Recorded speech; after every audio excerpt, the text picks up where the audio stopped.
शुमाली वजीरिस्तान में साबिक MNA Mohsin the power और इनका हामियों ने आर्मी कैंप पर धावा बोल दिया।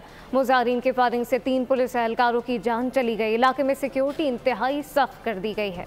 शुमाली वजीरिस्तान में मुसल्लह मुजाहिरीन ने पुलिस के 3 जवानों की जान ले ली। शुमाली वजीरिस्तान में साबिक एमएनए मोहसिन दावर की क़यादत में मुजाहिरीन ने मकामी सिक्योरिटी कैंप पर धावा बोल दिया। मुजाहिरीन ने फायरिंग करके सिक्योरिटी पर तैनात 3 पुलिस एहलकारों को शहीद कर दिया। दिफाई तज्जियाकार बाबर अलाउद्दीन ने बोल न्यूज से गुफ्तगू में कहा कि शुमाली वजीरिस्तान अब कबायली इलाका नहीं बल्कि हुकूमत के जेर इंतजाम है। रियासत के रेड को चैलेंज करना किसी तौर काबिल कबूल नहीं हो सकता। अब ये इलाके उस तरह के ट्राइबल एरियाज नहीं है जहाँ पर कानून नाफिज करने अदारे या अदालतों का उस दायरा अख्तियार रहा। अभी ये भी सेटल्ड एरियाज है और इनको अभी इन चीजों को समझना चाहिए।